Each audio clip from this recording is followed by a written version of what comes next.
कौन सा गाना आपकी जिंदगी बदलने वाला था? वारे मारा मोदी जी। ऐसा कोई मोमेंट जब आप भावुक हो गए, आंखों से आंसू आ गए? तो उस समय मैं भावुक हो गया था। फर्स्ट टाइम कौन से स्टूडियो में जाना हुआ आपका? तब उस समय का बहुत बड़ा स्टूडियो था। पहली गाड़ी के बारे में बहुत लोग पूछते हैं यार, आपकी राजू रावल की पहली गाड़ी कौन सी थी? पहली मैंने गाड़ी ली थी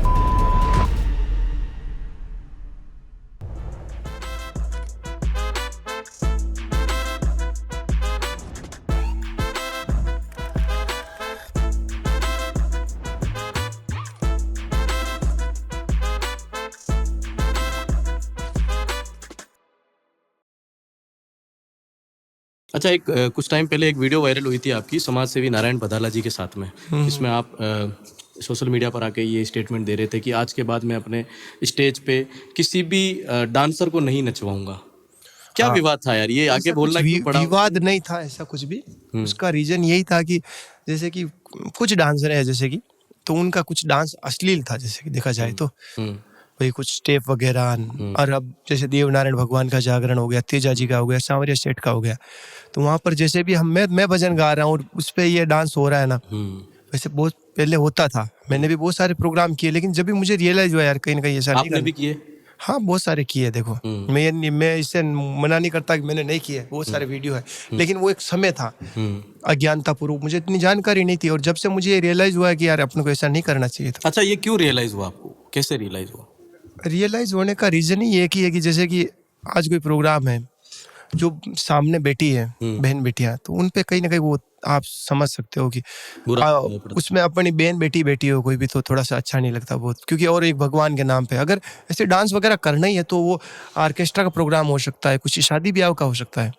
अगर शादी ब्याह में मेरे को बुलाया गया है, वहाँ डांसर आती है, तो मुझे कोई आपत्ति नहीं है। सही बात है, पॉइंट। क्योंकि वो चीज, वो जगह ही ओनली फॉर मनोरंजन एंजॉयमेंट की है, लेकिन भगवान का जो मंच है वो मनोरंजन के लिए नहीं है, इंटरटेनमेंट के लिए जगह थोड़ा, वो एक भक्ति का मंच है। सही बात है। इसीलिए मैं गुजरात के जो सिंगर्स हैं उनको काफ़ी ज़्यादा देखता हूँ, जैसे गीता बेन रबारी वगैरह, इनके स्टेज कितने भव्य होते हैं, किस तरीके से ये लोग प्रोग्राम ऑर्गेनाइज करते हैं, किसी तरह की कोई अश्लील नृत्य की वहाँ पे प्रदर्शनी नहीं होती है, वो लोग आराम से उसको, और हजारों लाखों करोड़ों रुपए वहाँ पे लोग ऐसे उड़ाते हैं, वहाँ पे रख के जाते हैं उन सिंगर के इज्जत के लिए कि हम लोग रिस्पेक्ट में ये पैसा यहाँ पे दे रहे हैं।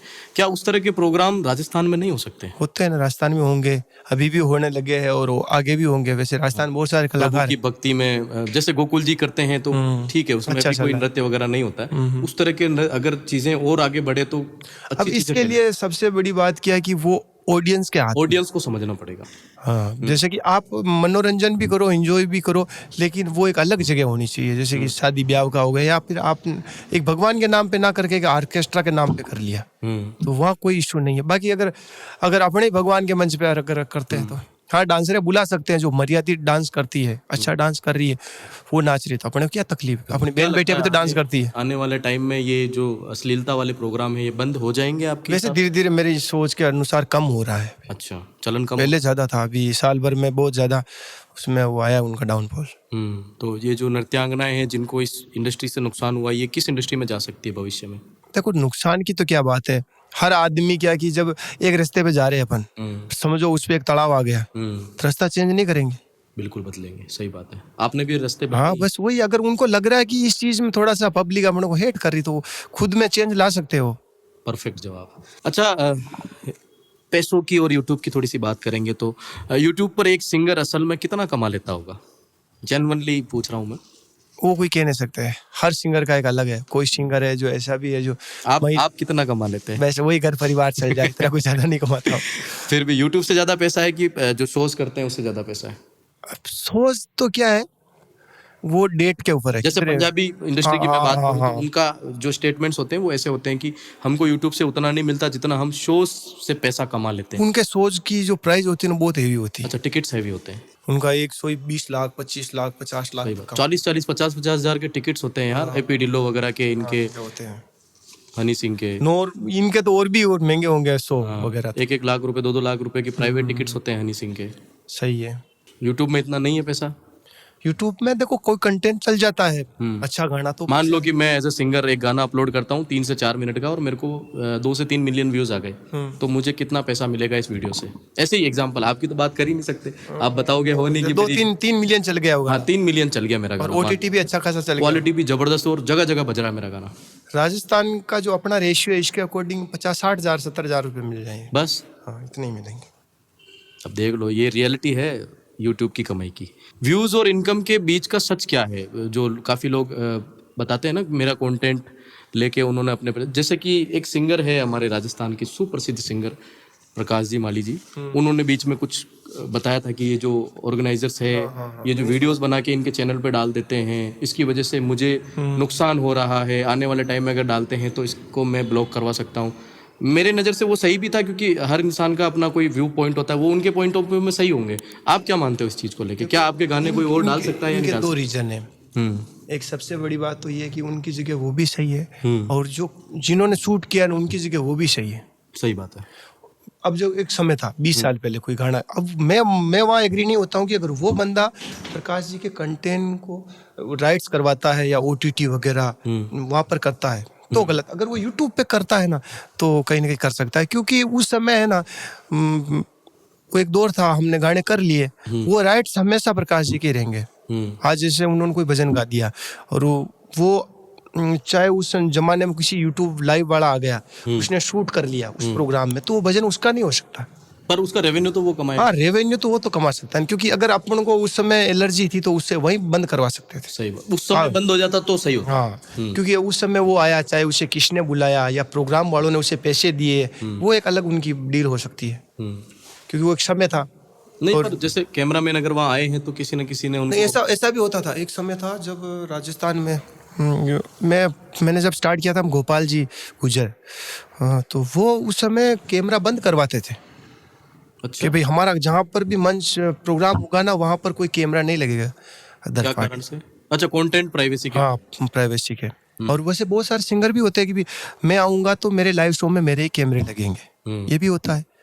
और काफी है जो पॉपुलर हो। फिर इसमें ये पॉइंट आता है कि प्रकाश जी को या तो उसी समय बंद करवाने थे। अब देखो वो एक उस समय देखो वो एक समय था अलग, और उस समय ना तो कोई इतने लाइव थे, कुछ पॉपुलर थे, हो सकता है उन्हें आयोजकर्ता ने किस डील पे बुलाया हो या प्रकाश जी ले गए। अब वो उस चीज की अपने को जानकारी नहीं है, लेकिन देखा जाए तो वो पुराना एक वक्त था। अगर उनके राइट्स चोरी होते हैं ना तो गलत है, वो तो फिर प्रकाश जी के ही राइट्स। और यूट्यूब वालों का है वो कुछ समय था, तो मैंने सुना भी था, लेकिन वो तो मेरे हिसाब से क्लियर भी हो गया। यूट्यूब कम्युनिटी में काफी ज्यादा इनका विरोध वो हुआ था, लेकिन ठीक है, दोनों अपनी अपनी जगह से। हाँ, वो हो सकता है।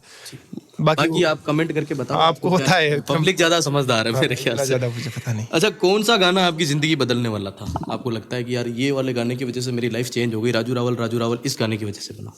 पैसों से या व्यू से? दोनों अलग अलग साइड का 2 गाने बताओ। अब इनके 2 गाने, जैसे कि मेरा एक गाना आया था वारे मारा मोदी जी। वारे मारा मोदी जी। हाँ, नोटबंदी के समय पे उस टाइम आया था। हाँ जी, ठीक है। वो गाना क्या है कि एक्चुअली मैं बैठा था जैसे श्रीदेव स्टूडियो भीलवाड़ा, शैतान जी, राजू जी मेवाड़ी, हम ऊपर बैठे थे छत पे। तो अचानक ही जैसे ही वहां पर मोबाइल देख रहे थे शाम को, क्या नोट बंद हो गए, फिर वहाँ पर शैतान जी बैठे थे, उनके माइंड में एक आइडिया आया कि इस पे गाना कर सकते हैं। हाँ ठीक है, तो हमने उसी समय डिसाइड कर लिया और सुबह जल्दी 9-10 बजे 11 बजे तक गाना कंप्लीट करके दिन में अपलोड। रात भर काम चला इस गाने पे? नहीं, सुबह, क्योंकि वो जो म्यूजिक था ना वो एक दिन पहले मेरे एक गाने का बन चुका था। अच्छा, दूसरे? हाँ, 2 ब्याह का चक्कर में ऐसा कुछ गाना था, तो म्यूजिक पहले उसका रेडी था, तो उस पे लिरिक्स करने थे।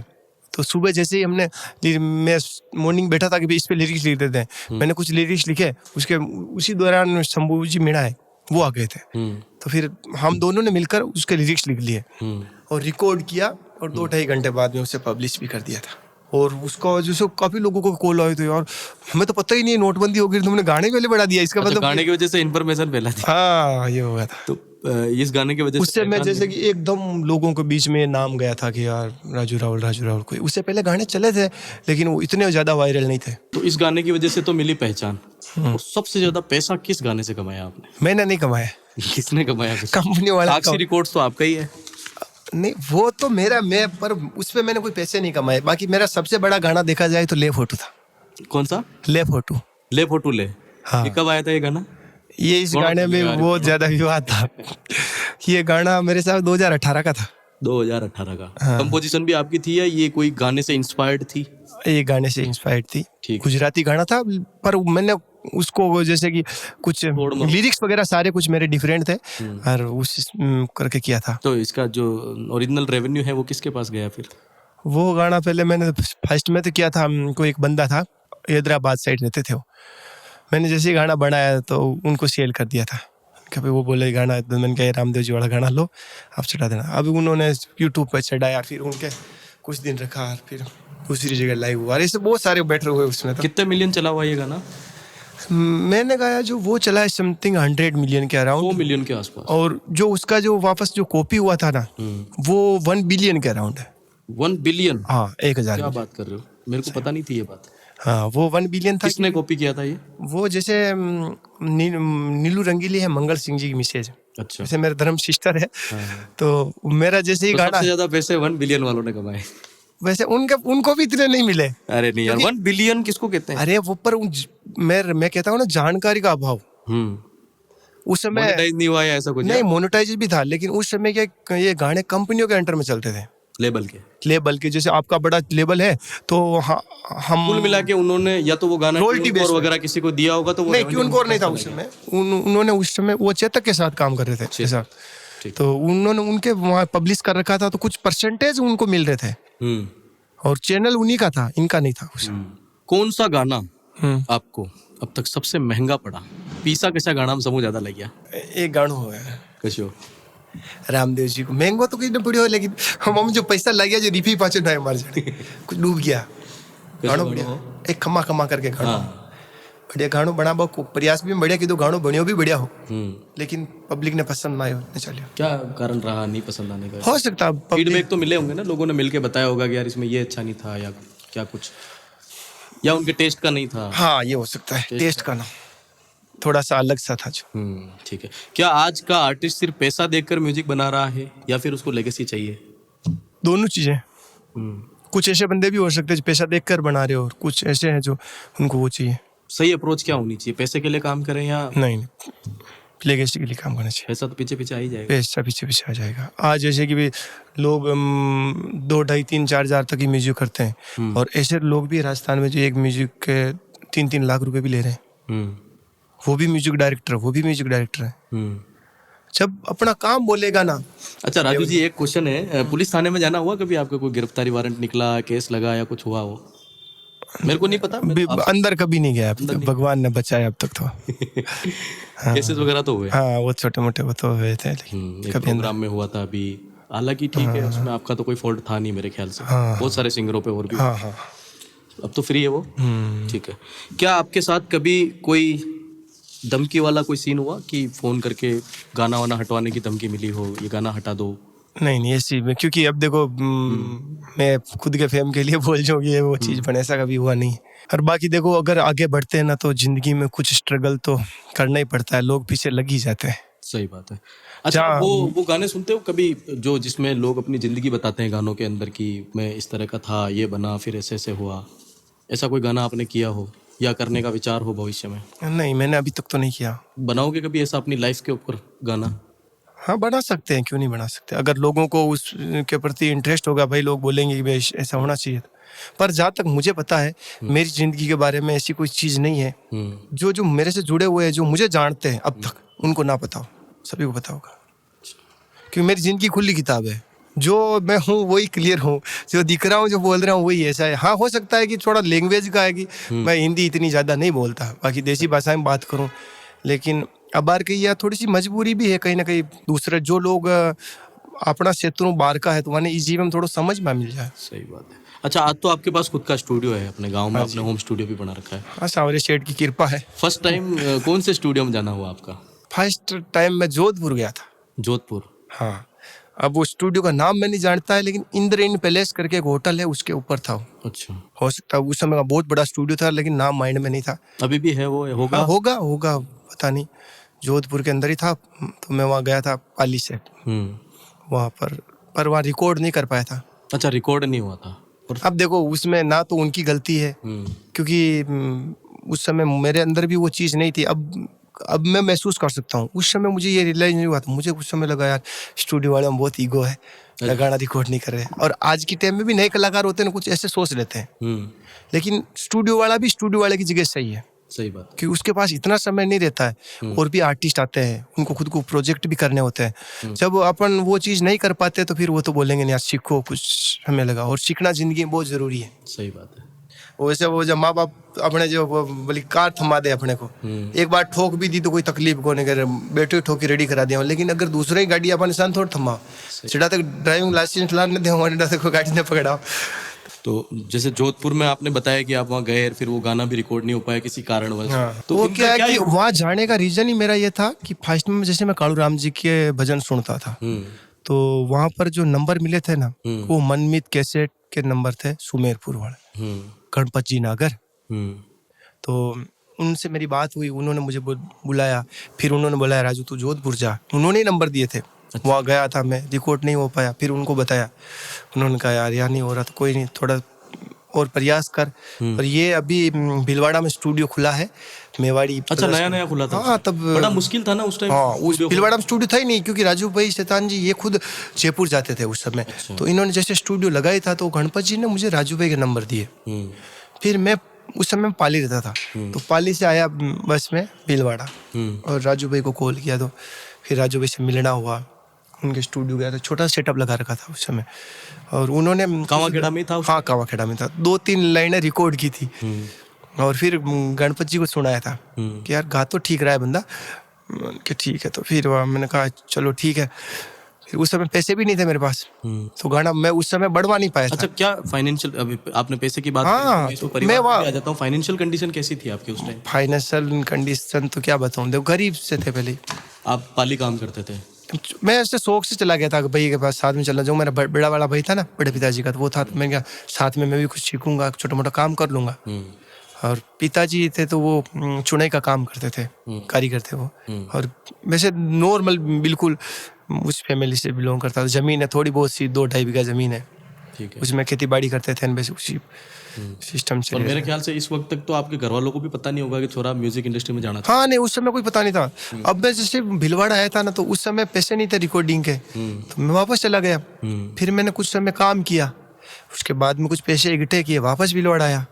और तब मैंने एक गाना रिकॉर्ड किया था, उस लोकगीत था वो सीडी लेकर गया था वापस पाली। और वहाँ पर जैसे कि गणपत जी को भी सुनाया था। उस समय गोकुल जी चल रहे थे, मार्केट में आ गए थे। हाँ, उनका समोसो मिर्ची करके एक एल्बम आ रखा था, और वो वायरल हो गया था मारवाड़ में अच्छा खासा। तो गणपत जी को सुनाया था, उन्होंने बोले यार आवाज तुम्हारी सेम जैसी लग रही है। अच्छा, गोकुल जी की हाँ, सेम लगी। हाँ, पर तुम्हारे शेष से ज्यादा आ रहा था, क्योंकि वो जो एक वो नॉइज है ना, शेष वाली शेष टाइप, बस वो गाना मेरा 14 साल पहले, कुछ फ्रीक्वेंसी होती ना उसे इससे बोलते हैं कुछ ऐसे ही है। तो वो चीज़ ज़्यादा थी उस गाने में। तो कहा यार ये ठीक है और कोशिश करो। तो वो गाना फिर मैंने पाली के अंदर एक नाइस कंपनी कर गए, बड़ी कंपनी अच्छी, उनके वहाँ कोई एक भाई बैठते हैं, उनका नाम याद नहीं, मैंने उनको सुनाया। तो उन्होंने कहा चलो ठीक है। वो सीडी उन्होंने ले ली थी कि चलो ठीक हम सुनेंगे। मैं तो सीडी देकर चला गया था, वहाँ काम कर रहा था। एक दिन अचानक कोई जैसे कोई टेप कैसेट वाला को ठेले लगते थे ना, वो बस स्टैंड वगैरह, वहाँ पर वो गाना बज रहा था। मैंने कहा यार गाना तो मेरा बज रहा है, पर ये तो कैसेट कभी मेरी बनी ही नहीं है। गया कैसेट का कवर देखा, तो आगे तो नाम नहीं था, लेकिन पीछे एक फोटो लगा हुआ है, और उस कैसेट का फर्स्ट नंबर गाना मेरे ही था, जीजा खेल कबड्डी, वो गाना था। और उसमें बाकी सारे गाने मंगल सिंह जी के और नीलू के थे। और मैं यार, और उस टाइम में इतना खुश हुए ने बता नहीं सको, वो फीलिंग ही पूरी अलग ही। सही बात। और उसी मारा हिसाब को जिंदगी में पाची कहती और हो जाए, कतरे सक्सेस हो गया। तो वो बात है 15 साल पहले की बात है। आप जो सिस बता रहे हैं उसको डीएसआर बोला जाता है। हाँ, डीएसआर, हाँ वही चीज। टेक्निकल लैंग्वेज में डीएसआर लगा के वो कम किया जा सकता है। आज तो क्या टेक्नोलॉजी, उस समय इतनी टेक्नोलॉजी नहीं होगी, हो सकता है। फिर वो है, हाँ, फिर वो गाना, उसके बाद में भी काफी सारे गाने और भी बनाए थे, रिकॉर्ड करता आता ले जाता, लेकिन कुछ गाना चला नहीं था। और वो भी काफी बाद में आया था, उस समय नहीं आया था। वो दिया, उनके 1-1.5 साल बाद में डाला उन्होंने। तब तक मैंने कुछ और गाने बनाए थे, कंपनी वालों को सुना था, किसी को पसंद आता ही नहीं, कोई लेते नहीं। और वहाँ उस समय यहाँ नजदीक तो क्या मतलब जैसे मान लो 1-2 एक्सपीरियंस मैं जानना चाहूंगा आपको कि आपने गाना बनाया और आप कंपनी वाले के पास गए, वैसे उस समय बहुत धक्के खाने वाली स्थिति थी। बताओ वो धक्के सारे। जैसे फर्स्ट में मैंने जैसे कैसेट ली, उसमें नंबर देखे, कोई ये कंपनी है, नंबर लिखा होता। हाँ, फिर उनको बात की तो वो बोले कि यहाँ आ जाओ भैया, अब वहाँ जाना है। बस में बैठा, वहाँ गया, कहीं से किराए रहेगा अरेंजमेंट कर कुरा के वहाँ जाकर मैंने जो किताब थी वो ले जाकर उनको दिखाता, सर ये गाने मैंने लिखे हैं, मैं गाऊंगा। अब देखो कि हाँ हो सकता है कि 100 ऐसे ही था, मैं क्योंकि प्रॉपर गा नहीं सकता था, तो सही तरीके से मैं उन्हें वो बता नहीं पाता, और लिरिक्स भी इतने अच्छे नहीं थे, वो उनकी जगह वो भी सही थे। अच्छा, उस समय आपके क्या लोकगीत गाते थे या कैसे? लोकगीत ही। अच्छा, सारे लोकगीत। हाँ, लोकगीत थे कुछ। ठीक है, फिर आप वहाँ गए तो उनको समझ में नहीं आया? समझ में नहीं आया। ये तो खैर आप बहुत बढ़िया रिस्पेक्ट से बता रहे हो उनको, बाकी मेरे ख्याल से मेरे को पता है कि वो किस तरीके से बेइज्जती करके बाहर निकालते हैं कि बाहर निकलो। वो उनका भी सही है व्यू पॉइंट में, बहुत लोग आते हैं यार उनके। हाँ, बहुत लोग, क्योंकि उनका वो जरूरी थोड़ी मेरे लिए बैठे पूरे दिन, ऐसा नहीं। उन्होंने कार, मैंने कहा चलो ये आज समझ में आता है आपको यार, उस समय समझ में आते हैं तो मैं इन लोगों को नहीं दे पाता टाइम। आपके पास अभी रिसेंटली 3 दिन पहले की बात है, मैं जयपुर था, एक बंदा है 12-15 साल का होगा, वो बंदा 12 से रवाना होता है, 12 से। वो रील देख लेता है मेरी परमीन भैया के साथ में, ठीक है, कि भाई ये जैसलमेर घूम रहे हैं। फिर उनको कॉल करता है, तो धर्मी भैया उनको क्या होगा मेरे हिसाब से, तो उन्होंने बता दिया भाई ये यही है। वो बंदा वहां से बस में बैठता है और जयपुर आ जाता है, मुझे पता ही नहीं है, रात भर वहां रुका, वो भी पता नहीं था उस समय। अब सुबह कॉल पे कॉल आ रहे थे, हम जब ये गाना अरावली वाला रिकॉर्ड कर रहे थे ना, उसी समय की बात थी। तो परमेन भैया ने बोला कौन है, क्या कोई मिलने के लिए आया और राजू भाई से मिलना चाहता है और पागलों की बच्चों की तरह कर रहा है। मैंने कहा यार ये क्या स्थिति। जैसे हम स्टूडियो से बाहर निकले ना, तो एक लड़का है 15 साल का होगा, एक रिक्शा वाला उसे लेकर आया था। अब ये चीजें मैं कहनी नहीं चाहिए वैसे, लेकिन उस समय मैं खुद भावुक हो गया था कि वो बंदा आया, उससे पूछा कि भाई तू रात को रुका कहाँ था, कि बस स्टैंड पे। कि सोया कहाँ था, बस स्टैंड पे। ओढ़ने के लिए क्या था, कि कुछ नहीं था। ये किराए वगैरह का, ये रिक्शे वालों के पैसे नहीं है, रिक्शे वालों को किराया देना है। तो रिक्शे वाले से पूछा कितने रुपए, तो वो बोल रहा है 300 रुपए लेंगे। फिर उन्होंने बोला सिंधी कैंप से यहाँ आने के 300, कि यार मैंने इसको बहुत गाइड किया है। फिर उसको 300 रुपए दिए उस समय, कि भाई तू ले जा। फिर वो उस बंदे को जैसे कि भाई आया तो देखो ना आया वैसे, तो फिर वो अच्छा सा ने लाया वगैरह, साथ में लाया, मैं वो बोला मैं गाना गाऊंगा, तो मेरे साथ आया था। फिर बाद में मैंने स्टूडियो में, जैसे अपने आसीन में स्टूडियो है ना, वहाँ पर।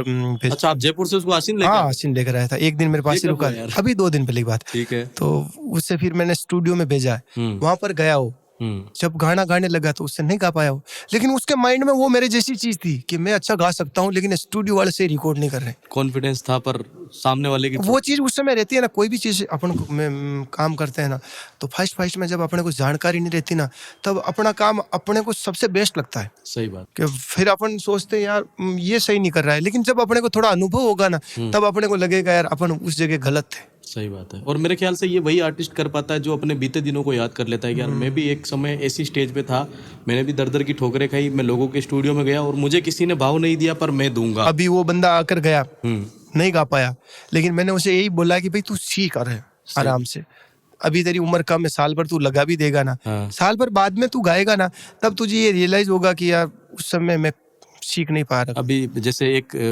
अफवाह फैली हुई है बाजार में कि लोग जो होते हैं, जितने भी जो नए नए सिंगर्स बनना चाहते हैं, सो कॉल्ड सिंगर्स, उनके मेरे पास भी आते हैं, आपके पास भी आते होंगे, बहुत सारे जो बड़े बड़े सिंगर है, गोकुल जी, रानी जी, उनके पास भी आते होंगे। अब पता है वो मैसेजेस कैसे होते हैं, भैया एक बार मेरे को राजू जी के साथ स्टेज शेयर करने दो, एक बार गोकुल जी के साथ करने दो। उनको ये भावना है, उनको ये लगता है कि एक बार अगर इनके साथ खड़ा होकर मैं स्टेज पे गा गया तो बस पता नहीं क्या हो जाएगा। आप उनको बताओ कि आप मेरे साथ 50 बार भी गा लोगे ना, तब चलोगे जब आप में कोई टैलेंट होगा। अब देखो टैलेंट तो उन बंदों में है, हिम्मत भी है, तभी वो इतनी बड़ी बात कर रहे हैं। बाकी मंच पे जाने के लिए भी बहुत ज्यादा हिम्मत चाहिए। सही बात है। आज गोकुल जी की बात हो रही है, मेरी बात हो रही है, तो वहां पर अगर वो बंदा जाने की सोच रहा है ना, तो कहीं ना कहीं उसके अंदर वो गट्स है। सही बात। लेकिन अब उससे खुद को तैयार करना बहुत जरूरी है, कला को निखारना भी तो जरूरी। हाँ, अब उसके लिए क्या है कि अगर मैं उनसे यही कहना चाहूंगा कि भाई देखो हिम्मत होना बहुत अच्छी बात है, लेकिन उसके साथ जानकारी होना भी जरूरी है। क्योंकि अगर आपको वो मौका मिलेगा ना, समझो कि आप अभी मेरे को अकेले को बोल रहे हो, लेकिन उस समय आप 20,000 10,000 लोगों को बोल रहे हो, और उस समय वो आदमी जब आपको रिजेक्ट कर देते हैं ना, उस समय आपको बहुत दर्द होने वाला है। इसीलिए पहले खुद को तैयार कर लो थोड़ा सा। एक और चीज जो मैं चाहता हूँ कि आप लोगों को बताओ, इस जर्नी में आज जहां आप खड़े हो, कितनी दुख तकलीफें थी, और क्या ये हर वो व्यक्ति जो आप तक पहुंचना चाहता है उनको होगी ही? देखो नहीं होगी। क्यों नहीं होगी? क्योंकि अगर अधूरी जानकारी से अगर जाते हैं ना, तब तकलीफें होती है। जब अपन, मेरा खुद का अनुभव है, मैं शेयर कर देता हूँ, तो कहीं ना कहीं उनको वो हेल्प मिल सकती है। जैसे कि आज अपन माँ बाप ही सोच लो, बच्चे को गवर्नमेंट जॉब के लिए कितने साल तक पढ़ाते हैं, जबकि पढ़ाई नौकरी के लिए नहीं बनी हुई है, जिंदगी जीने का एक तरीका है। लेकिन ज्यादातर लोगों का यही रहता है कि भाई जिंदगी तो 12वीं पढ़ने के बाद भी तो जी जा सकती है ना, फिर उससे इतना क्यों पढ़ाना। लेकिन उनकी एक भावना है कि इससे गवर्नमेंट जॉब मिले कुछ। अब जब आप एक गवर्नमेंट जॉब के लिए आपकी जिंदगी के समझो 12वीं के बाद के कितने साल हो रहे हैं, कम से कम 15 से 20 साल एक इंसान गवर्नमेंट जॉब की तैयारी, इतने पैसे खर्च करना, इतना समय देना, सही बात है, वो करता है ना, तो जिस फील्ड में आप जा रहे हो, क्या उसमें 2-3 साल मेहनत नहीं कर सकते? वही सोचकर मेहनत करो कि जीरो से लगाकर आपको क्या सीखना है।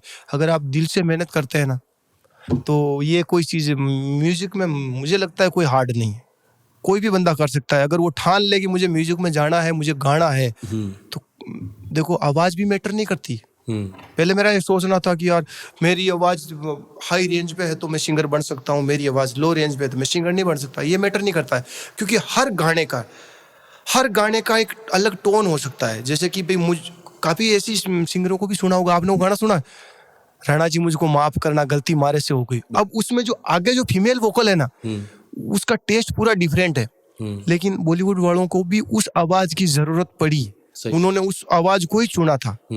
अभी एक गाना सुना था मैंने अमन राज गिल का, उसमें वो एक लाइन वायरल हो रखी है अभी, लाइटर जेट करके, वो भी कोई लेडीज की आवाज ही है। अब उनकी आवाज पूरी डिफरेंट है, लेकिन जरूरी नहीं कि आपकी आवाज से आप खुद को जज करो, ये नहीं हो सकता है। आप हो सकता है आप सीखने के बाद में आपकी आवाज रैपिंग वाले गानों में फिट हो जाए, या कोई बदमाशी के जोनर के गाने। अब बहुत सारे जो ऐसे हैं जिनके आवाज कड़क है, मासूम शर्मा, हाँ, तो वो वहाँ जगह फिट है। कोई की स्मूथ आवाज है तो वो सॉफ्ट गानों में। मिला के हर आवाज के लिए एक फिट जगह होगी जिसको ढूंढने में समय लगेगा। हाँ, वो समय आपकी आवाज में दम है, पर सही जगह पर जब तक जाएगी, जब तक 2-5 साल, हाँ, आपकी आवाज किस जगह प्रॉपर बैठ रही है, उसके लिए जब आपको खुद को पता चल जाएगा, जब आप मेहनत करोगे ना, पर समय देना पड़ेगा। अब जरूरी नहीं कि आज कोई छोटा सा गाना लिखा, डायरेक्ट स्टूडियो में चले गए, वहाँ गा दिया, 3 दिन वापस, वो 10 दिन कहीं चले गए, रातों रात वायरल हो जाए वाली बात। वो जो हुए भी है ना, वो फिर रातों रात चले भी गए। सही बात है। बहुत सारे, अब रानू मंडल को ही देख लो, कोई कच्चा बादाम हुआ था। अभी एक बेचारा वो क्रिस का गाना वाला चल रहा है, मैंने देखा था। और जैसे मेरा कहने का मतलब है कि अगर काफी बंदे ऐसा भी सोच लेते हैं, मैं बन रहा हूँ कलाकार, तो आप बोलोगे यार तू क्या कलाकार बनेगा, तेरी आवाज तो फटे बाज जैसी आ रही है, और वहां पर भी अपन डिमोटिवेट हो जाते हैं। लेकिन ये मैं सही नहीं मानता, क्योंकि अगर आपने वो गाना सुना हो तो थर पाँव की जूती ना, नूरान सिस्टर, अब उनकी आवाज को देखो, जब इतनी भारी आवाज है, एक लाइव शो में तो शायद उनकी आवाज भी नहीं आ रही थी। मिट्टे पान की पलोरी करके एक गाना उन्होंने गाया था। हाँ, वो सारे गाने वैसे। तो अगर आदमी की मेहनत है, रियाज है, तो कुछ भी कर सकता है, और वो उनका एक बहुत अच्छा एग्जाम्पल है वो। सही बात है। कुल मिला के आपको सही जगह तलाशनी है, सही जगह, और रियाज, मेहनत, और एक सही डायरेक्शन में अपना फोकस होना चाहिए। नॉलेज बहुत जरूरी है कुल मिला के। अच्छा, राजस्थानी जो ये अपना म्यूजिक है अभी, इसको आप कहाँ देखते हो आज के 4-5 साल बाद? क्या कर रहे होंगे लोग? क्या रैप कल्चर? राजस्थान का म्यूजिक बहुत आगे जाने वाला है। कर दो फिर 2-3 भविष्यवाणियां लोगों को। नहीं, सच में बहुत आगे जाने वाला है, क्योंकि राजस्थान के म्यूजिक के अंदर है ना, बहुत कुछ है। राजस्थान के अंदर देखा जाए तो वो एक जो फील चाहिए ना, दिल, हार्ट वाली, वो राजस्थान के म्यूजिक में, वाइब वो राजस्थान के म्यूजिक में है। बस इनके लिए अच्छे म्यूजिक डायरेक्टरों की जरूरत है, धीरे धीरे जो आ रहे हैं, निखर रहे हैं, और अच्छे सिंगर और अच्छे राइटर। वीडियो की भी मुझे लगता है वीडियो की तो बहुत ज्यादा जरूरत है। लेकिन वीडियो में पहले क्या होता था, एक जैसे कि वो एक छोटी सी चीज है कि अपने घर पे एक भैंस बांध रखी है, जब वो खाखला खा रही है और 5 लीटर दूध दे रही है, और उसे आप लीला खिला रहे हो तब भी 5 दे रही है, तो फिर आप वो डिसाइड करोगे यार, फिर इतना फ्री फोकट का खर्चा क्यों करना। सही बात है। और राजस्थानी कलाकारों से कंपनी वालों ने बहुत कमाए भी है पैसे, क्योंकि जितने व्यू राजस्थानी गानों पे है ना, उतने व्यू पंजाबी और बड़े बड़े गाने उन पे नहीं आ पाए, जबकि उनका प्रोजेक्ट 15 लाख से स्टार्ट होता है। यार ऐसे 1-2 प्रोजेक्ट मुझे बताओ, मुझे नहीं पता था ये। नहीं, राजस्थान के बहुत बड़े बड़े गाने 100 200 200 500 मिलियन तक गाने चले गए, जिसमें खर्चा 10,000 का आ रखा है। उनसे कंपनी वाले ने कमाए ना, अगर उनका अगर 10% भी कंपनी वाले कलाकारों पे इन्वेस्ट करते ना, तो आज कलाकारों का फ्यूचर पूरा अलग होता। सही बात है। उन्होंने सिर्फ वो एक दूध से मलाई काटने वाला सोचा था ज्यादातर, और जानकारी भी नहीं थी। जब कलाकारों को भी काफी, जैसे मेरे जैसे कलाकार थे, उनको अनुभव नहीं था। बाकी आज की टाइम में अगर कंपनी वाले अच्छा वीडियो अब बना भी रहे हैं, बहुत सारी कंपनियां आ रही राजस्थान में जो अच्छा वीडियो बनाती है, अच्छा ऑडियो कर रही है, और जब ऐसा काम राजस्थान में होने लगेगा ना, आप देखना राजस्थान तो बाहर जाना पड़ रहा है लोगों को, अपने Haryana Punjab side video shoot करा रहे हैं, जो भी रैपिंग वगैरह में आ रहे हैं या नए गाने। अरे नहीं, ये चीज राजस्थान में लोकेशनों की कोई कमी नहीं है। नहीं, लोकेशन तो है, पर वीडियोग्राफर सिनेमेटोग्राफर वहां से लाए जा रहे हैं। हाँ, वो ला सकते हैं, बाकी उनको वहां जाना पड़ता है। बाकी राजस्थान में देखो तो कितनी अच्छी चीज। एक कमी मुझे खलती है वीडियो को लेके, क्योंकि मैंने अभी तक उस लेवल का वीडियो नहीं। हाँ, परमेन भाई के, इनके, आपके जो अभी वीडियो काफी अच्छे हैं, उतने नेक्स्ट लेवल पे नहीं है। पर वो नेक्स्ट लेवल पे जो होना चाहिए ना, जैसे नित्सी के वीडियोस टी सीरीज के साथ साइन होके जो आए अभी, टी सीरीज राजस्थान के साथ, उनमें काफी अच्छी क्वालिटी थी। पर अगेन सिनेमेटोग्राफर शायद बाहर के थे, हो सकेगा, comment if I am wrong, but video में नेक्स्ट जनरेशन नहीं देखो चाहिए। अब हमारा भी प्लान है, हम भी करेंगे, अच्छा करेंगे। हो सकता है उतना ये भी एकदम ना कर पाए, लेकिन धीरे धीरे जरूर आगे करने का प्रयास करेंगे।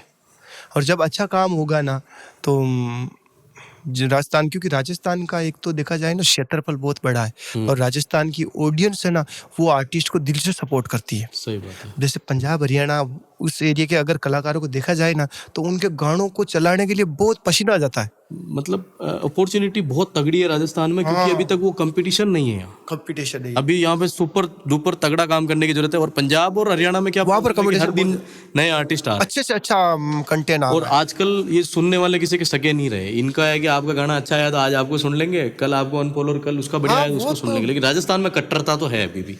राजस्थान जो राजू रावल को फॉलो करता है वो राजू रावल को देख रहा है, गोकुल जी का है तो तभी तो आज इतना प्यार मिल रहा है। बाकी देखा जाए तो ऑडियंस तो, मुझे सुनने वाले लोग भी बाहर के कलाकारों के गाने सुन रहे हैं, फिर भी वो कहीं ना कहीं मेरे से जुड़े होते हैं। मैं तो बहुत स्टैंडर्ड जो शादियां होती है वहां पे भी आपके गानों पे नाचते हुए देखता हूँ लोगों को। सही है। और यही देखो राजस्थान की कहीं ना कहीं एक बहुत बड़ी प्यारी सी चीज है, प्यारी सी बात ये मान सकते हैं कि भाई राजस्थान की ऑडियंस हर किसी का साथ आसानी से नहीं छोड़ती। अच्छा, बहुत सारे, हालांकि इतना वैलिड क्वेश्चन नहीं है मेरी नज़र में, क्योंकि आप अभी 1 मिनट में बोल दोगे अरे यार इसमें क्या है, पर पहली गाड़ी के बारे में बहुत लोग पूछते हैं यार। आपकी राजू रावल की पहली गाड़ी कौन सी थी? पहली मैंने गाड़ी ली थी अल्टो 800। अल्टो 800 कब ली थी ये मैंने 2016 में ली थी। और जैसे गाड़ी ली उसी दिन प्रोग्राम था। अच्छा, नहीं ली थी या सेकंड हैंड? नहीं ली थी, ठीक है। उसी दिन प्रोग्राम था और उस प्रोग्राम में गया था मैं। और उस ऐसे मेरी जिंदगी में 2 ऐसे पॉइंट आए थे, उन पॉइंटों का एक बात अलग थी। जैसे वो गाड़ी थी ना, लेकर मैं प्रोग्राम में गया। अब प्रोग्राम उसी एरिया में हुआ था ना, जहाँ मैं कुछ समय के लिए वहाँ पर एक काम करने के लिए गया था। वो जो 2-3 किलोमीटर का एरिया था ना, वहाँ साइड में हुआ था, ये सरवाड़ की एकड़ी साइड में, उस साइड में था। और वैसे क्या है कि मैंने कम समय के अंदर बहुत जगह पे काम किया है। 2-4 साल मैंने छोटे बचपन में काम किया होगा, लेकिन कहा 1 महीना किया, कहा 1.5 महीना किया, तो ऐसे मैं काफी जगह पे घूमा हुआ था। ऐसा क्यों, मन नहीं लगता था क्या जगहों पे? नहीं, थोड़े दिन वहाँ गया और फिर वहाँ से एक्सपीरियंस लेने के हिसाब से। एक्सपीरियंस तो नहीं था, लेकिन अब गया और फिर जमा नहीं, तो फिर चला गया, नहीं ऐसे कुछ था। तो उस जगह पे गया था, तो वहाँ एक फैक्ट्री थी, मैं वहाँ काम करने के लिए गया था। महीने भर किया था मैंने वहाँ पर काम। से वहाँ पर 2-2.5 किलोमीटर हम पैदल जाते थे कुछ सामान वगैरह लेने के लिए। जैसे वहाँ पर मार्केट से कुछ भी लाना, तो अब उस रास्ते पे जब मैं गुजरा ना, तब वो यादें ताजा हो गई थी यार। एक समय था यहाँ जाते थे, उस समय वहाँ से गुजरा था, तो वो एक वाइब भी अलग है। जब अपन चाहे जब फर्स्ट जो मिलता है ना अपने को, जब सब बाद में कितना भी कुछ मिल जाओ, वो इतना इम्पोर्टेंट नहीं रहता है। फर्स्ट का जो सक्सेस है ना, वो बहुत मैटर करता है। तो अल्टो के बाद में अल्टो की जो खुशी थी ना, चाहे भगवान करे कोई सावरी शेठ की कृपा से कोई बड़ी गाड़ी भी लूँ ना, वो उस समय जो मुझे खुशी मिली ना, वो नहीं मिल सकती। नहीं मिल सकती, सही बात है। और उसके बाद में कौन सी गाड़ी ली अपने? फिर उसके बाद मैंने स्विफ्ट ली थी, नहीं i20 ली थी। ठीक है। कुछ समय उसको रखा, उसके बाद में स्विफ्ट डिजायर ली थी। ठीक है। फिर फिर अब कैसी गाड़ी चलाओ? अब बार तो स्कॉर्पियो है। Scorpio N. हाँ, सब कृपा है सेठ जी की। पर बहुत सारे जो लोग हैं वो तो कहते हैं कि भी राजू जी पहले जेसीबी चलाते थे। अब देखो कि ये फनी है कि रियल है, क्या है? आप थोड़ा जैसी भी नहीं चलाता था मैं, पर वो क्या है कि किसी भाइयों ने डाल दिया होगा यूट्यूब पे, तो वो बात आ गई है। तो क्या चलाते थे फिर? अरे मैंने देखो ना, बचपन से ही इस लाइन में घुस गया मैं। अच्छा। फर्स्ट में जैसे मैंने 5 साल तक पढ़ाई की। कहते फिर मेरी जर्नी की छोटी चीज बताता हूँ। 5 साल तक मैंने पढ़ाई की। 5-6 साल का था तब पढ़ने गया था। 11 साल की उम्र में मैंने पढ़ाई छोड़ दी, 10-11 साल की उम्र में। और पढ़ाई छोड़ते ही मैं सूरत चला गया था फर्स्ट में, मेरे भाई के पास, वो जो हीरा वगैरह घसते ना, वहाँ पर। और वहाँ 1-1.5 महीने के बाद में मेरी सिस्टर की शादी थी, तो मैं वापस आ गया। वापस आया क्योंकि उस समय भी एक बहुत बड़ी कहानी घटी थी मेरे साथ। मैं जहाँ वहाँ पर काम कर रहा था ना, 1 महीना काम किया, 1 महीने का खाने का बिल बड़ा था 600 रुपए, 150 रुपए रूम रेंट के थे, 750, और दुकान वालों ने मुझे 600 रुपए दिए। ठीक है, 150 रुपए जेब। 150 माइनस हो गए। मैंने कहा यार ये बिजनेस भी चलने वाला नहीं है, चलो वापस। और तब तक शादी आ गई, घर पे आ गया था। ठीक है। उसके बाद में फिर वापस दूसरा कोई मिलने गया था, तो चलते हैं, तो फिर दूसरी जगह चला गया। तो जैसे करेंट वगैरह नहीं होती है, वो एक होते हैं, उस पर चला गया था। महीने 2 महीने वहाँ निकाले, फिर वहाँ से आया। ऐसे करते करते फिर पाली सेट हो गया था, तो वहाँ मैंने 2-2.5 साल काम किया था फैक्ट्री में। उसके बाद में मैंने लास्ट पाली को छोड़ने के बाद में फिर इन वजनों में ही रहा, लोगितों में। और ये मैंने 2010 में छोड़ दिया था सारा, सब छोड़ दिया। हाँ। अच्छा, ऐसा कोई मोमेंट जब आप भावुक हो गए, आंखों से आंसू आ गए, चाहे वो स्टेज का मोमेंट हो या कोई निजी पल हो आपके, जो आप पब्लिक के साथ अगर शेयर करना चाहें? देखो, भावुक की बात तो देखा जाए, जब पब्लिक का इतना प्यार मिलता है ना, जब फर्स्ट बार मुझे पब्लिक का इतना अच्छा प्यार मिला, तो उस समय मैं भावुक हो गया था। क्योंकि जब कोई बंदा एकदम जमीन से उठकर आता है, उससे पब्लिक का इतना प्यार मिल जाता है ना, तो उसके लिए वो बहुत बड़ा पल होता है। और मेरे लिए वो एक पल था। रोए उस दिन आप? हाँ, आंसू आ गए थे आंखों में। या फिर कभी कोई मैंने ऐसा लव सॉन्ग, सैड सॉन्ग मंच पे गा रहा, माहौल बन गया, गा रहा हो था, तब ऐसा वो फील आया ना, तब वो आ जाए। क्योंकि कुछ कुछ गाने ही ऐसे होते हैं ना जो दिल में उतर जाते हैं, या कुछ वो जब वो कुछ समय था, वो ऐसा होता है जब इमोशंस वो दिल से कनेक्ट होते हैं ना, तब हो जाता है। अच्छा, ऐसा कोई मोमेंट जिसमें कोई फनी किस्सा हुआ हो, कोई फैंस के द्वारा जो चीजें होती है ना, कोई स्टेज पे चढ़ गया या ऐसा कुछ, पीछे पीछे आ गए, ऐसा हुआ था स्ट्रेंज मोमेंट? अपने भिलवाड़ा के अंदर एक हजारी खेड़ा है। हजारी खेड़ा में एक राधे श्याम जी है, HD फिल्म्स, हाँ, उनके घर पे प्रोग्राम था। तो उन्होंने बुलाया था, तो मैं वहाँ गया था। वैसे चैन सुख जी, जहांगीर, हम ऑर्गेनाइजर हैं, उनके साथ गया हुआ था। तो वहाँ पर क्या हुआ था, वैसे मेरे गाने वायरल थे, लेकिन मैं इतना वायरल नहीं था। मुझे नहीं पता था कि पब्लिक में इतना हो गया मेरा माहौल, और पब्लिक मुझे पसंद करती है। वहाँ पर अदर कलाकार वगैरह गा रहे थे। अब पब्लिक में वोटिंग होने लगी धीरे धीरे, और वो 1-2 जने आकर मंच पे बोलने लगे, यार कहाँ है वो, क्या है। और नहीं, मेरी एंट्री थोड़ी लेट आ रखी थी, तो मैं के गाड़ी में पीछे बैठा था। 2-4 बंदे आए, कांच को शब्द बजाया, तो मंच पर मैंने कहा अभी एंट्री नहीं आई, मैं आ रहा हूँ थोड़ी देर में। क्यों वन ये सभी बच पाया गया 5 साथी जान मंच पे, क्यों और वन बुलाओ आसान की दोन। अब यार वो भी है, तो वो यही बोलेंगे भाई अभी थोड़ी देर बाद में उनकी एंट्री आ जाएगी।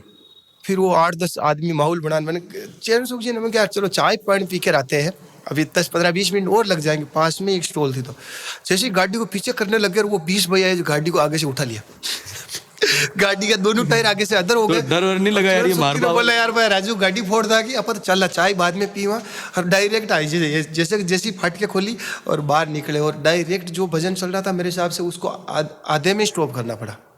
और फिर मेरे को मंच पर, और एक कोटड़ी शाम का प्रोग्राम था वहाँ पर। जैसे ये अभी था जो? अभी नहीं, 2-3 साल पहले था। अच्छा, 4 साल हो गए।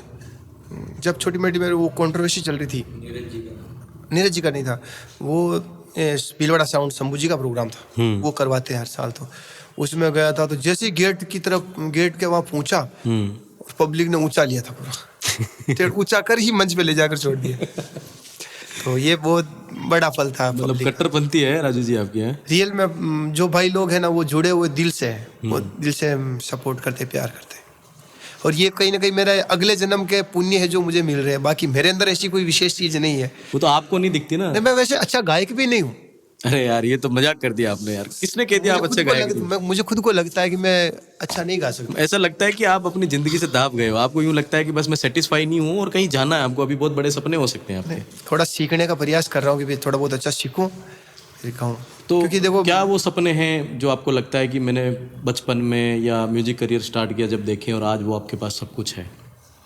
बहुत सारी चीजें मिली है जिनका मैंने कभी देखा ही नहीं था। कोई कोई आदमी ऐसे होते हैं जिनको किसी एक चीज को लेके मैनिफेस्टेशन होता है कि यार बस एक बार मैं ये सपने बनूंगा तो सबसे पहले गाड़ी लूंगा। आज के जमाने में सपने देखने के लिए भी कुछ होना चाहिए। सही बात। आदमी की हैसियत होनी चाहिए। मेरी तो स्थिति नहीं थी मैं सपने देखूं। मेरा सपना तो था ही नहीं ना। जब मैं 5वीं पढ़ाई छोड़कर बाहर कमा खाने के लिए जा सकता है बंदा, वो क्या सपने देखेगा।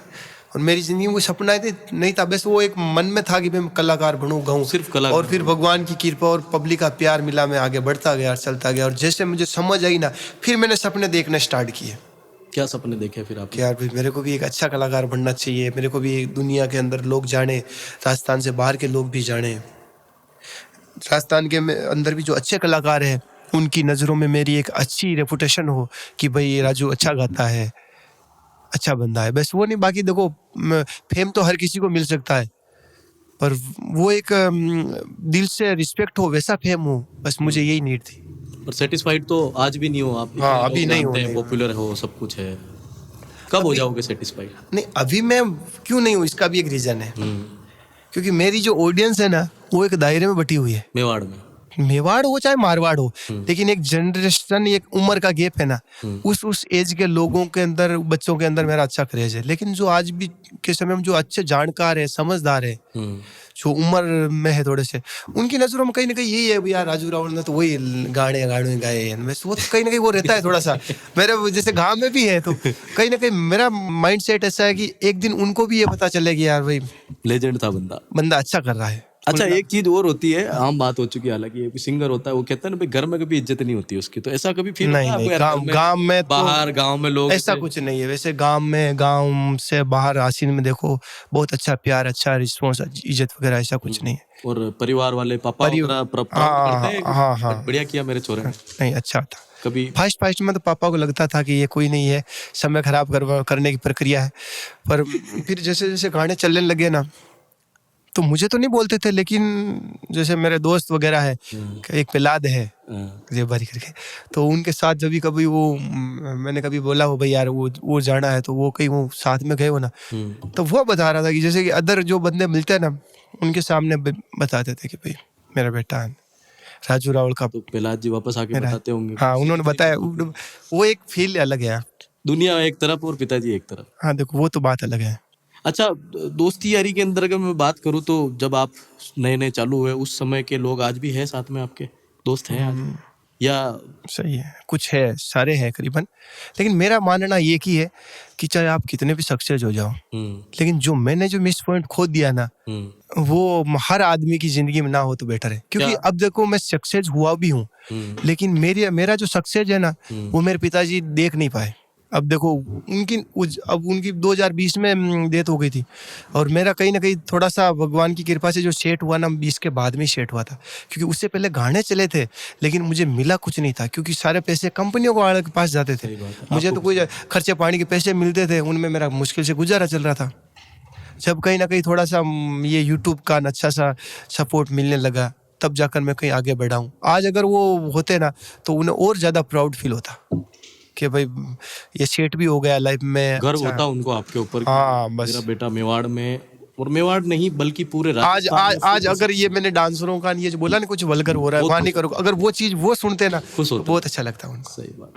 तो जो स्टूडियो की जर्नी है आपकी, उसके बाद क्या रही? राजू मेवाड़ी जी के साथ आपने काम किए, फिर कैसे वहां से लेके आप अपने स्टूडियो तक आए और परमेन भाई के स्टूडियो तक पहुंचे? वैसे ये पूरा एक बार सफर, काफी गाने किए थे, करीबन 8-10 साल तक मैंने वही रिकॉर्ड किए थे मेवाड़ी ब्रदर्स में। हाँ, फिर धीरे धीरे कहीं ना कहीं मुझे भी लगा यार छोटा मोटा घर पे बन जाए तो रिहर्सल वैसे होने लग क्यों जाए। ऐसा लगा आपको आसिन से यहाँ आना क्योंकि फिर जाना? वहाँ आर्टिस्ट बहुत ज्यादा आने लगे थे तो समय की कहीं ना कहीं किल्लत होने लगी थी, ठीक है। थोड़ा सा वो हो तो गया जब था। शुरुआती दौर में आप वहाँ गए थे तब कौन कौन ऐसे आर्टिस्ट है जो आपके साथ साथ आते थे? लाइक शुरू में कौन कौन आते थे, बाद में तो बहुत भीड़ हो गई आप बता रहे हैं।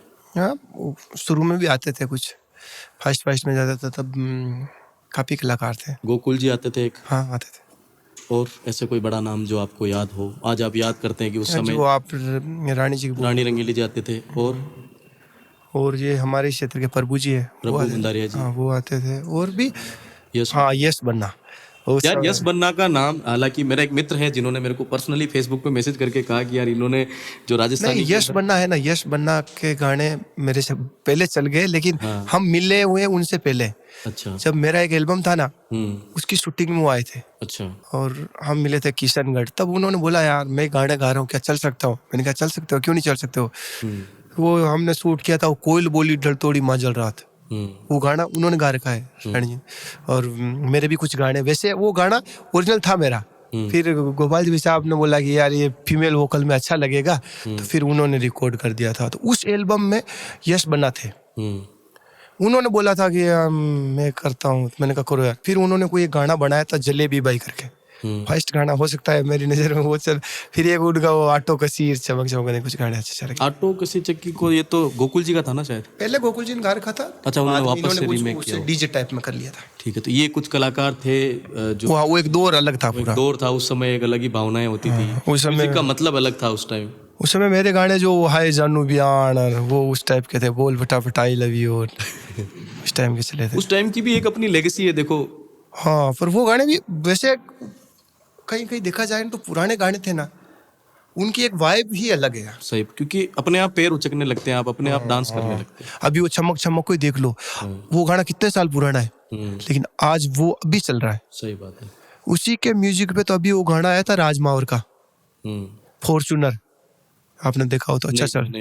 नहीं वो अभी हरियाणा में चमक सुना है, या फिर एक उस साइड का कोई लीलन मारी चमचम करती है, ये भी एक। वो फॉर्चूनर वाला गाना अभी तगड़ा वायरल है, मारो बन्नो फॉर्चूनर लायो कुछ करके ऐसा। वो म्यूजिक अपने यही का बना हुआ है। तो फिर जब आपको लगा कि यार अपना भी नंबर नहीं आ रहा है यहाँ पे, तो अब अपन अपना खुद का नहीं नंबर वगैरह भी आ रहा था, लेकिन मैं खुद सोच रहा था कुछ सीखूं थोड़ा सा, अपने रिहर्सल भी हो जाए। का नॉलेज आपको नहीं था उस टाइम, कैसे आपको ट्रैक पे गाने हाँ, किस तरीके नहीं, से नहीं, वोकल्स एडिट करना? नहीं था। फिर उसके बाद में 2000 जब मैंने 18 एंडिंग में स्टूडियो लगा दिया था। अच्छा, तो स्टूडियो लगाना तो देखो खैर आसान है, क्योंकि पैसा खर्च करो लग जाता है, लेकिन सबसे मेन चीजें होती है उसकी टेक्निकल चीजें। वो मैंने हरियाणा से सीखा था थोड़ा बहुत।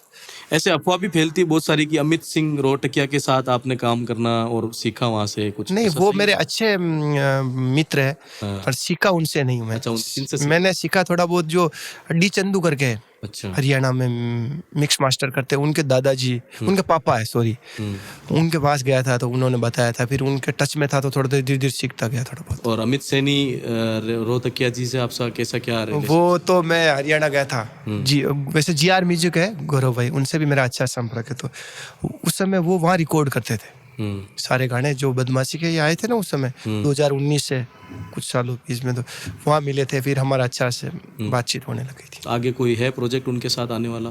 अभी प्लान कर तो रहे हैं, वैसे एक गाना है जो मेरी बात हुई थी अभी भाई से, तो म्यूजिक करने के लिए बोला था मैंने वैसे उनको, उन्होंने बोला था कि मैं करता हूँ म्यूजिक है।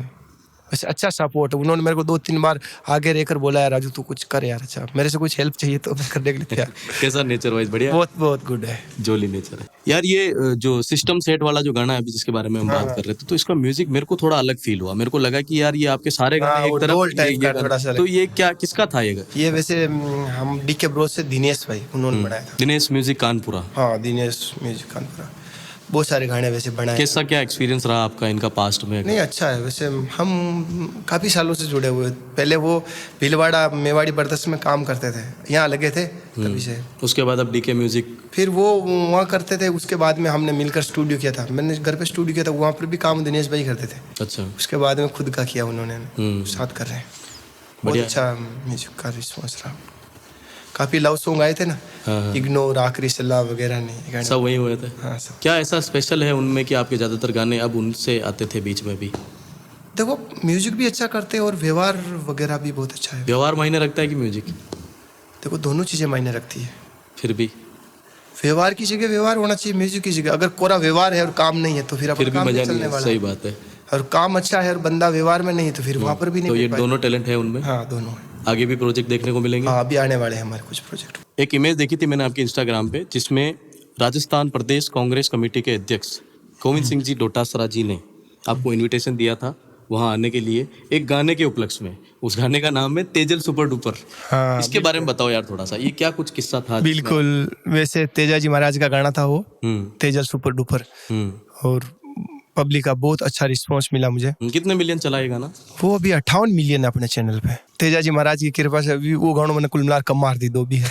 बढ़िया। ठीक है। और जैसे गोविंद सिंह जी है ना, वहाँ के कोई मुकेश जी करके है, हमारा फोन आया उनके, आओ तो जयपुर साइड में मिलते जाना। तो फिर एक बार हमारा प्लान बना हुआ था तो हम गए थे वहाँ पर, और उस समय कुछ बातचीत हुई थी। क्या कहा डोटासरा जी ने? यार डोटासरा जी ने बहुत अच्छा रिस्पॉन्स दिया था गाने के ऊपर हाँ, उनके कि यार भाई, हाँ। हाँ वो मैंने कहा थी, बहुत बहुत धन्यवाद था क्योंकि डोटासरा जी ने उस गाड़े को रियल पे बजाया भी खूब था हर जगह पे। और कहीं ना कहीं उनकी वजह से भी उस गाड़े को फेम मिला। सही बात है। और तेजा जी महाराज की कृपा से अच्छा चला था। तो ये गाने का आइडिया कैसे क्या आया आपको? वैसे ये गाना है ना कि कम धुन वगैरह तो एक मैंने पहले गाना बना रखा था, जी की जेब में गांधी। और मेरे को तेजा जी गानों की शूटिंग चल रही थी उस समय पे, तो ये गाना कम पड़ रहा था। तो वैसे ये गाने का म्यूजिक D&D स्टूडियो में संजू भाई ने दिया था, तो मैं वही था, तो मैंने कहा यार एक गाना कम पड़ रहा था। तो वैसे ये जो कंपोजिशन थी ना उसे पसंद आई थी। उनका चल सकता है, तो उसने बोला यार फिर नहीं तो राजू जी यार ये गाना आप कर लो यार, ये जी की जेब पे गांधी जी पे। मैं कि चलो ठीक है, आपने तो भरपाई के लिए गाना चाह रही हो। तो उस समय मैंने क्या कि उस ट्रैक पे वो गाना रिकॉर्ड कर लिया था अर्जेंट में। 10 मिनट लगे होंगे ज्यादा से ज्यादा, 10 मिनट में वो गाना रेडी हो गया और दूसरों गानों के साथ में शूट किया था। और उसी समय वो गाना भी आया था, खम्बा खम्बा। मैंने बोला ना वो चला नहीं था, वो आया था और ये डाला था। ये गाना आते वायरल हो गया। कभी कभी ऐसा नहीं होता है कि जिन गानों पे ज्यादा मेहनत नहीं होती, एफर्ट्स नहीं होते, वो चल जाते हैं? हाँ, हो सकता है, बहुत बार होता है। लेकिन ये भी नहीं होता कि अगर कोई गाना नहीं चल रहा है तो अपन उस दिशा को छोड़ दे, उस दिशा में काम करना बंद तो नहीं कर सकते ना। सही बात है। वाइब के ऊपर फर्क पड़ता है इस चीज। हाँ, धीरे धीरे हो सकता है वो गाना उस समय ना चला, 10 साल बाद में चल जाए। हुआ कभी ऐसा?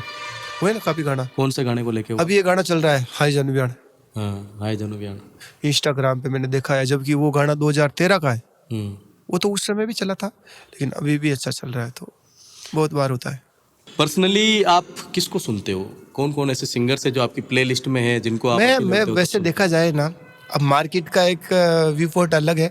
बाकी मैं पर्सनली जो सुकून फील होता है जिन गानों से, जो दिल को टच होते हैं, वे गाने सुनता हूँ। जैसे कि बी प्राक हो गए, अरिजीत सिंह हो गए, जुबिन नौटियाल हो गए। गाने सुनते हो? हाँ, बस वो मतलब डीजे किंग ठंडे गाने सुनते हैं? हाँ, मुझे कहीं ना कहीं वही ज़्यादा पसंद है। और आजकल जैसे डीजे में देखा जाए तो जैसे हरियाणवी कुछ गाने हैं जो सुनता हूँ मैं। अच्छा, बीच में आपको डीजे किंग नाम से भी जाना गया, एक काफी समय की बता रहा हूँ, 3-4 साल पहले लगभग आपको डीजे किंग राजू रावल नाम से जाना गया। हालांकि मेरी नज़र में तो आप राजस्थान के किंग हो पॉप वाले सॉन्ग्स के अंदर। तो ये नाम कैसे पड़ा आपका?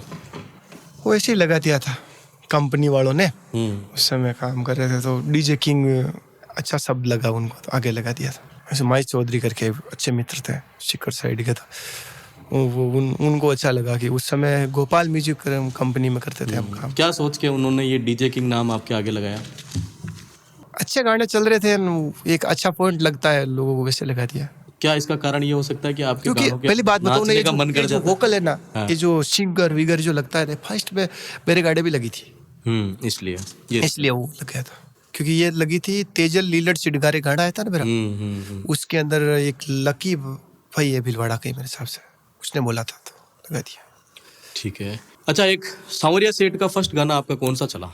सांवरिया सेठ का तो मैंने फर्स्ट ही गाना गाया था, सिस्टम सेठ वाला। वो बहुत भयंकर चला था। इसका वीडियो भी काफी अच्छा था। वो गाना तो जैसे कि फर्स्ट में मैंने देवनारायण भगवान पे गाया था। मैंने यही गाना जोगने माता जी पे भी सुना। हाँ, जोगने और देव जी पे गाया तो वहाँ पर भी भयंकर वायरल हुआ था वो।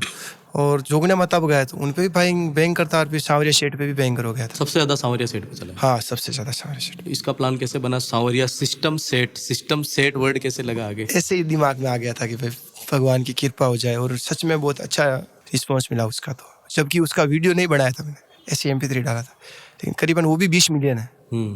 अच्छा चला। सांवरिया सिस्टम का एक वीडियो था ना शायद, आरोही नायक थी जिसके अंदर फीमेल और एक सब्जी वाला कुछ बनता है उसमें। वो अलग है, दूसरा है। सिस्टम सेट 2 है हाँ वो मैंने वो सुना था, इसलिए मुझे वो ध्यान में है। अच्छा, प्राउड मोमेंट आपकी लाइफ में ऐसा कुछ हुआ हो जिसमें आपको गर्व हुआ हो अपने आप पे? आज भी होता है, आगे भी होगा? प्राउड मोमेंट तो एक मंच था जहाँ पर मैं वैसे बैठकर सुनता था, बचपन में था। एक समय मुझे वहाँ पर गाने का मौका मिला। ऐसा कौन सा सब मुझे इनवाइट करके बुलाया था। हमारी साइड में था एक मंच, वहाँ मैं बचपन से जाता था, तो वहाँ पर जो प्यार मिला, स्नेह मिला।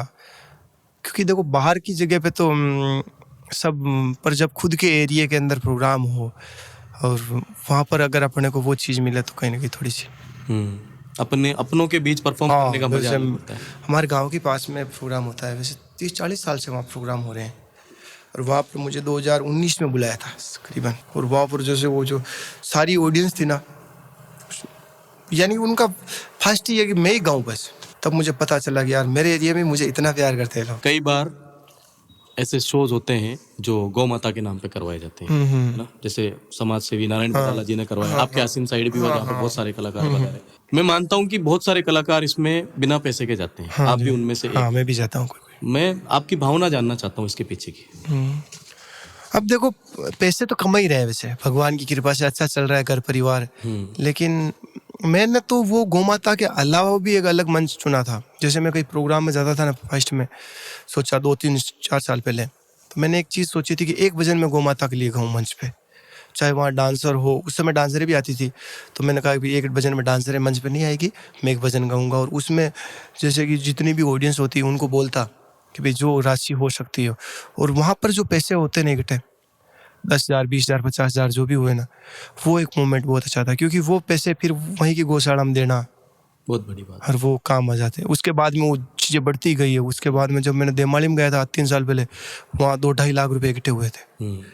तो वो मोमेंट मेरे लिए खास था कि उस टाइम से देखा गया कि आप जैसे आसिन साइड में आपने एक वो चिड़िया के लिए एक बनवाया, पक्षी घर। हाँ, वो बना आधा काम हो गया उसका, आधा भी अभी स्टार्ट होने वाला वापस। तो क्या मानसिकता है इन धर्म के कामों के पीछे की? क्या किसी ने कुछ मन बदला आपका कि आपको अब इन चीज़ों के पीछे जाना चाहिए, या क्या कुछ मानसिकता? क्योंकि देखो बिना किसी हादसे के इंसान इन चीज़ों के अंदर अचानक से नहीं घुसता है। देखो काफ़ी चीज़ें ऐसी है ना जहाँ मैं खुद सोच नहीं सकता कि वहाँ मैं बचा हूँ, चाहे कोई गाड़ी से समझ लो। देखो इंसान की जिंदगी में धर्म और पुण्य होना भी बहुत जरूरी है। क्या सिर्फ आंतरिक सुख के लिए या फिर बचाव के नजरिए से? मुझे अच्छा लगता है, जैसे कि आज गौ माता के लिए अगर अपन थोड़ा बहुत कुछ कर सकते हैं ना, तो वो बहुत अच्छी चीज़ है। क्योंकि खुद के लिए तो हर बंदा जीता है। अगर एक तालाब में से कोई अगर एक लोटा भर लिया पानी का तो कोई घटने वाला नहीं। अगर आप महीने के 50,000 कमा रहे हो, उसमें से महीने में से अगर आपने 500 रुपये, 100 रुपये, 200 रुपये भी निकाल लिए एक दिन, तो कोई नुकसान तो होने वाला नहीं ना। तो अगर मैं आपसे ये पूछूं इसी चीज को आगे बढ़ाते हुए कि कल को जब आज नहीं तो 2 साल, 3 साल, 5 साल बाद आप एक सुपरस्टार के रूप में जाने जाओगे और आपके पास धन भी बहुत आएगा और धर्म करने का मौका भी बहुत आएगा, उस समय क्या मानसिकता लेके चलते हो आप? किन किन कार्यों को अंजाम देने का सोचते हो? ये चीजें तो रखूंगा ना। देखो मैं अकेला अगर धर्म करना चाहूँ ना तो मेरे से कुछ नहीं होगा। लेकिन भगवान ने हमें वो चीज दी है ना जो प्लस पॉइंट है। जैसे कि आज मैं पब्लिक में हूँ, प्रोग्राम चल रहा है और वहाँ पर पब्लिक को निवेदन करता हूँ कि भाइयों ऐसा करना है, तो वो क्या कि फिर मैं अकेला नहीं रहता। वहाँ पर 10,000 लोग हैं, 20,000 लोग, वो एक मुट्ठी बन जाती है। तो उनसे छोटी छोटी राशि भी बहुत बड़ी राशि में तब्दील हो जाती है। और ये चीज़ है। बाकी अगर मैं अकेला करूँ तो मेरी क्या औकात, मैं कुछ नहीं कर सकता और उससे कुछ होगा भी नहीं। लेकिन हम सब मिलकर कर सकते हैं और वो चीज़ मैं बोलता हूँ उनको तो कहीं ना कहीं हो भी जाती है। इसीलिए मैंने ये चीज़ चुनी थी। और आगे भी ये होंगे ये सब? हाँ, भक्ति के जितने भी मंच होते हैं, लेकिन अब जरूरी नहीं है कोई मंच भक्ति का नहीं है, वहाँ पर मैं वो चीज़ नहीं कर सकता। सही बात। क्योंकि वो अलग मोटिव लेकर आए बंदे। तो हाँ, जहाँ भगवान की भजन संध्या हो रही है तो वहाँ कर सकते हैं, क्यों नहीं कर सकते। तो मुझे काफ़ी मज़ा आया आज के पॉडकास्ट में। और बस आखिरी अलविदा लेते हुए राजू जी से मैं एक ऑडियंस को कुछ मैसेज, कुछ अपने मन में कुछ बातें, कुछ भावनात्मक बातें अगर ये करना चाहें तो कर सकते हैं। बाकी पॉडकास्ट बहुत ज़बरदस्त है, बहुत मज़ा आया, पूरी टीम को मज़ा आया काफ़ी। और राजू जी बहुत बहुत अच्छा लगा। और वैसे मेरा तो पब्लिक से यही कहना है कि पब्लिक ने बहुत प्यार दिया मुझे, हर रंग में एक्सेप्ट किया है। चाहे मैं लोकगीत गा रहा था तो भी पसंद किया, भजन गा रहा था अभी तो भी पसंद किया। तो एक ही निवेदन है कि मैं खुद थोड़ा बहुत कुछ नया करना चाह रहा हूँ तो साथ खड़े रहना, क्योंकि हम अच्छा ही करेंगे। और भगवान के भजन भी जरूर कर रहा हूँ मैं। अभी मेरा वैसे सांवरिया शेठ का भजन जो आया रिसेंटली, उसको भी बहुत प्यार मिला। 2 गाने आए थे सांवरिया शेठ के, दोनों इंडिया की लिस्ट में थे। इन दोनों में से एक गाना ये जाते जाते अंत में आपको सुना के जाएंगे अपनी मधुर आवाज में। एक तो वो जो भी चल रहा था वो भी इंडिया की लिस्ट में था, और भी हमारा सांवरा भी। तो मैं वो लाइन सुना देता हूँ जो इससे पहले वाला आया था ना गाना, मंडपिया नरेश। मारी समझ ने फील मती देवे धनी ढील, मारी काट के गरीबी तू ठोक देने खील, मने अतरो दे रे मारा नाथ का मना अटके रे सांवरिया, ओ रावल के वे मारो छोटो मोटो जो भी है नाम घना के खटके रे सांवरिया, ओ रावल के वे बात चढ़ा मत पटके रे सांवरिया। वो लाइन ऐसे थी कि भी अब मैंने जो रास्ता चुना है ना, उसमें डाउनफॉल भी सहन करना पड़े, तो भगवान से यही अरदास की कि प्रभु साथ रहना हमेशा, बस इसीलिए ये सब थे मेरे। तो thank you so much Raju ji यहाँ आने के लिए। कैसा क्या लगा, कैसा रहा सफर आपका? बहुत बहुत अच्छा। ठीक है, मिलते हैं next time. Thank you so much.